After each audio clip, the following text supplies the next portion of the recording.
Olá, amados, que Deus possa abençoar a vida de todos vocês através da sua santa palavra. O Espírito Santo de Deus ministrou ao meu coração e eu quero compartilhar com todos vocês a sua santa mensagem, que fica no livro de São João, capítulo 8, versículo 44. Amados, Jesus disse que Satanás é o pai da mentira e que nada do que ele diz é verdade. Por isso, o maior objetivo do diabo é enganar as pessoas para que elas não sigam caminhos de Deus. E quando recebemos, amados, Jesus como nosso Salvador e decidimos obedecer o seu ensinamento, o inimigo faz de tudo, queridos, para tentar nos desviar do foco e voltarmos atrás em nossa decisão. Com isso, ele usa pessoas para nos convencer de que estamos perdendo tempo. Ele cria situações para gerar medo e dúvidas e assopra em nossos ouvidos de que não conseguiremos vencer o pecado e ser liberto completamente. Mas como Jesus disse, ele é mentiroso. E se você souber quais são as mentiras mais comuns que ele quer que você acredite, ficará muito mais fácil você derrotá-lo. A primeira mentira, amados, do inimigo é que a palavra de Deus não é verdadeira. Essa é a principal mentira que o diabo quer que você e eu acreditemos. Ele costuma colocar em nossas mentes que a Bíblia é somente um livro escrito por homens e cheio de contradições. Mas pensa numa coisa, você acha que se ela não fosse inspirada por Deus, já não teria sido extinta da humanidade, amados? Há muito tempo? Quantas guerras ocorreram para tentar destruí-la? Quantas pessoas foram perseguidas e mortas por acreditarem no que está escrito nela? No entanto, a Bíblia é um livro mais lido no mundo e até mesmo a ciência tem comprovado a sua veracidade. Ela contém 66 livros, amados, escritos por cerca de 40 autores em épocas completamente diferentes. E todos eles, amados, se encaixam, aponta que Jesus é o Salvador e enviado por Deus. Amados, é por isso que Satanás luta tanto para contestar a Bíblia, pois ele sabe que ela revela o plano de salvação para nossas vidas e para a humanidade. Através de Jesus, desde que Adão e Eva foram enganados, queridos, pela serpente, o diabo vem fazendo as pessoas se rebelarem contra o que Deus diz.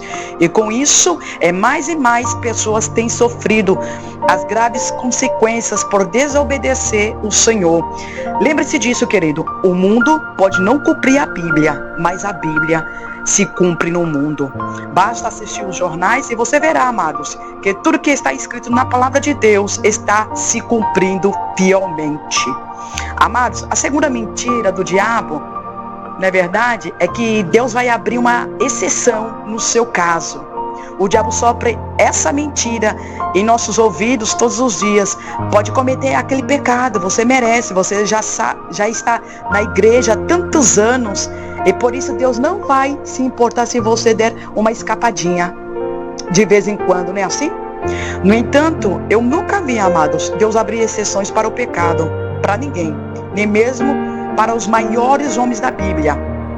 Olha só um exemplo, Davi foi ungido a rei de Israel e considerado um homem segundo o coração de Deus, mas nem ele escapou das consequências dos seus erros. Ao se deitar com uma mulher casada, queridos, Davi sentiu o peso da mão de Deus. Dessa relação nasceu um filho que veio a falecer e ele passou os dias de muita dor e angústia. Veja o que a Bíblia diz. Então Davi disse o profeta Natã: pequei contra o Senhor. E Natã respondeu: o Senhor perdoou o seu pecado, você não morrerá. Entretanto, uma vez que você insultou o Senhor, o menino morrerá.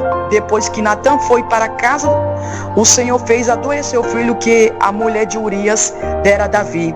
E Davi implorou a Deus em favor da criança, e ele jejuou, deitado no chão.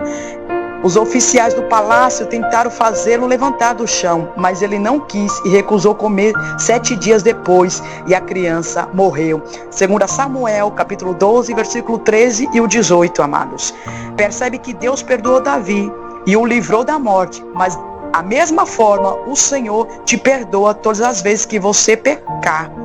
Graças ao sacrifício de Jesus na cruz, Cristo pagou por todos os seus pecados, queridos, quando foi morto. Porém, diferente do que o diabo diz, isso não te livra das consequências do pecado. Portanto, não se esqueça, Deus não abre exceção quando fazemos o mal e permanecemos no erro intencionalmente, queridos. Viu? Nunca se esqueça disso. E a terceira mentira que o inimigo implanta, não é verdade? É impossível ser cristão sem ir à igreja, sem ler a Bíblia e sem orar. Mentira dele, queridos. Essa é uma das mentiras mais perigosas que o diabo quer que acreditemos nele. Pois ele não fica feliz quando alguém se converte. Mas a verdade é que um crente que não congrega, não se alimenta, amados, da palavra, viu, queridos, fica uma presa fácil para o inimigo. Não é verdade? O inimigo fica lançando, né, na nossa mente, né? Vai no culto hoje não, fica em casa. Eu tenho o costume de dizer, amados, que muitas vezes a gente deixa a nossa mente desocupada e o inimigo fica trabalhando, fazendo oficina lá dentro, não é verdade?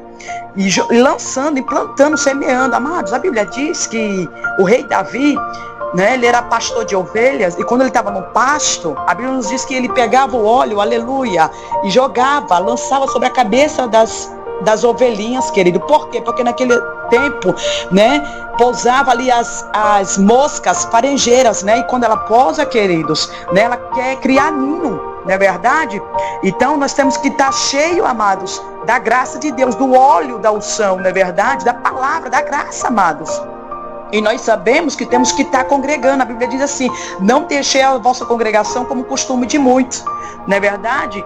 Amados, nesse tempo de pandemia, a gente pode até entender, né, que não está podendo cultuar, mas isso não quer dizer que quando os cultos voltar, vocês vão ter que ir para a igreja cultuar para ouvir a palavra de Deus. Senão vira um mero costume, queridos. Não é verdade? Temos que se sentar para ouvir a palavra de Deus, queridos. A Bíblia diz, né, que aquele que não senta para ouvir também não é apto, né, para estar de pé para falar.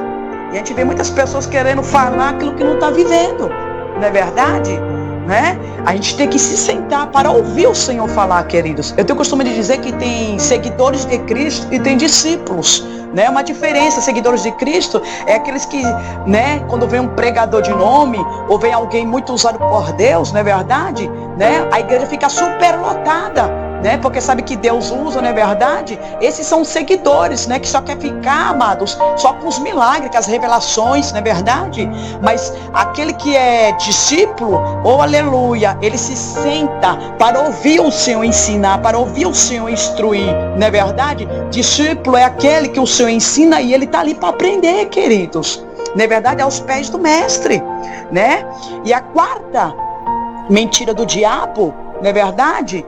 É sobre os nossos caminhos, né, que levam a Deus, queridos. Uma das coisas mais comuns que ouvimos das pessoas de outras religiões, não é verdade? É que todos nós servimos o mesmo Deus e que todos os caminhos que levam a Deus, porém, essas afirmações são grandes mentiras, queridos, que o diabo tem usado para nos desviar do único caminho, né? A verdade e a vida, que é Jesus Cristo, queridos, né? E a cada dia Satanás, né, cria aí, né, propaga novas religiões, né, filosofias que pregam a paz, amor, como se elas fossem caminhos alternativos, não é verdade? Que nos leva para o mesmo fim. Mas a verdade é que não há outros caminhos. Veja o que está escrito, queridos. Pois há um só Deus e um só mediador entre Deus e os homens. E o homem, Cristo Jesus, a qual se entregou a si mesmo como resgate por todos. 1 Timóteo, capítulo 2, versículos 5 e 6, amados. Esses caminhos inventados pelos homens, na verdade, são atalhos, queridos, que quando chegam ao fim, dão num grande abismo. A Bíblia diz que um abismo chama outro, não é verdade? Por isso, meus irmãos, não é verdade? Que os irmãos possam, queridos, né, entender e aprender, né, meditando a palavra de Deus, né? Que o diabo, amados, ele tenta nos convencer todos os dias, né? E há só um modo de não ser enganado, é conhecer a verdade que está em Jesus. Não é verdade? Quanto mais você ler a Bíblia, orar, vigiar e ouvir a palavra na igreja, mais você conseguirá identificar e fugir das mentiras do inimigo. Não é verdade? A Bíblia diz que nós temos que resistir ao diabo, né? E ele fugirá de nós, amados. E como é que ele vai fugir de nós, amados? Quando nós estamos baseados na Bíblia. Você pode ver que ele quis confrontar o Senhor ali, não é verdade? Falando para o Senhor que se ele fosse o filho do homem, que ele transformasse, né, aquelas pedras em pães, né? E o Senhor disse para ele: nem só do pão viverá o homem, mas de toda palavra que procede da boca de Deus. Não é verdade? Temos que estar cada dia, amados, sendo instruído dentro da palavra, amados. Não deixe de buscar, não deixe de ir, né, à igreja, não é verdade? Sente para ouvir, não é verdade? Porque a Bíblia diz que a sabedoria está no ouvir, amados, né? E quando a gente ouve a palavra de Deus, a gente coloca ela em prática. Essa é a palavra do Senhor, que nós podemos, amados, né, ficar vigilantes, ficar na torre, né, da vigilância, querido, porque o diabo ele não brinca de ser diabo, amados, não é verdade? E nós vemos aí grandes exemplos aí, né, de acontecimento que tem acontecido, né? O diabo, né, ele é muito sutil, queridos. Tem pessoas que ficam muitas vezes brincando, né, com o diabo, queridos, né? Você vê que Sansão, a queda de Sansão levou porque ele ficou brincando com o pecado, não é verdade? Sansão era um homem que tinha muita força, porém era um desequilibrado, né? Como assim desequilibrado? Né? Ele era fraco, amados. A Bíblia vai dizer que o fraco de Sansão, né, era mulheres. Então nós temos que tomar muito cuidado, amados. Não ficar brincando, né, ou confiando, né, muitas vezes nas nossas forças, queridos. Nós sabemos que quem nos conhece é Deus. Ele que sabe mais adiante, lá na frente, queridos, não é? E você vê aí a queda dele, não é verdade? Então não abra mão daquilo que Deus confiou na tua vida. Não abra mão, amados, né, da essência, da presença de Deus, não é verdade? Não abra mão, amados, né? Tem uma crônica que fala que sábio é aquele que aprende com a experiência dos outros. Ou seja, amados, quem está à sua volta, você sempre vê, né, acompanha as experiências de vida, né, testemunhos, não é verdade? Então isso serve, amados, para você tomar para você não querer passar pela situação a qual o teu irmão ou a tua irmã passou. Não é verdade? Que nós podemos, queridos, em nome de Jesus, ter firmeza, ter domínio próprio, porque é assim que nós vamos vencer em Cristo Jesus contra a adversidade, contra as investidas do inimigo, no nome de Jesus. Vamos orar? Senhor Deus e Pai, nesse dia de hoje eu quero te apresentar a vida do meu irmão, a vida da minha irmã, a vida do teu povo, Senhor. Que eles possam receber a tua santa palavra, Senhor. Senhor, essa é uma palavra, Senhor, de despertamento, Deus. Senhor, nós não podemos ter uma vida, Senhor, até mesmo, Senhor, de mentira, porque é isso que o inimigo quer que a gente acredite, Senhor. Não é verdade? Mas eu te peço nesse dia de hoje, ajude o teu povo, ajude meu irmão, a minha irmã, Senhor, a cada vez mais, Senhor, a ficar atento, a não deixar o inimigo querer, Senhor, predominar e querer, Senhor, roubar deles, ó Pai, a tua, Senhor, salvação, Jesus. Pai, eu te peço, fortalece o sentimento do teu povo, fortalece o seu ânimo, fortalece o seu vigor. Jesus, encoraja o teu povo, Senhor. Senhor, e eu creio, meu Deus, que o teu povo, Senhor, vai se identificar com a tua palavra, ó Deus. E eles vão, meu Deus, colocar ela em prática, para que o inimigo não venha, Senhor, querer, meu Deus, nesses últimos tempos que nós estamos vivendo do Senhor, como a igreja do Senhor, a gente venha, Senhor, perder, meu Deus, a salvação, porque a tua palavra diz, Senhor, que o céu é tomado à força, ou seja, todos os dias nós temos que lutar, Senhor, para poder, Senhor, chegar até o fim, Senhor, até aquele grande dia, ó Pai. Senhor, nós temos visto muitas coisas que o Senhor está vindo individual para o teu povo, Senhor. Senhor, nos ajude, Senhor, a permanecer, a ficar, Senhor, até mesmo preparados, ó Pai, para o teu grande chamado. Jesus, ajude o teu povo, Senhor, a não se perder, meu Deus, pelo caminho, Senhor. Ajude o teu povo, tira, Senhor, toda obra de engano, tira, Senhor, essas pessoas que querem influenciar, Senhor, querendo, meu Deus, nos fazer, Senhor, até mesmo, Deus, desacreditar, Senhor. Oh, amado, nos ajude, Senhor. Guarda a mente do teu povo, guarda a mente do Senhor, do meu irmão, guarda a mente da minha irmã, Senhor, e ajude eles, ó Pai. Senhor, nos cobre com teu sangue carmesim. É isso que nós te pedimos nesse dia de hoje, Senhor.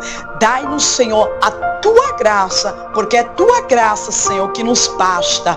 Senhor, a tua palavra diz que quando Paulo, ele se ali até mesmo, Senhor, estava ali no meio de um confronto, ó Deus, a tua palavra nos diz que o Senhor disse para ele: Paulo, Paulo, a minha graça, ela te basta. Ou seja, Senhor, tendo o Senhor na nossa vida é o suficiente. Tendo o Senhor, meu Deus, para nos manter de pé é o suficiente. Tendo o Senhor como dono da nossa vida é o suficiente. Senhor, nós te pedimos nesse dia de hoje, Pai, continue nos ajudando, porque até aqui nos ajudou o Senhor. E eu quero te agradecer no nome de Jesus. Amados, fique com Deus e que Deus vos abençoe no nome de Jesus.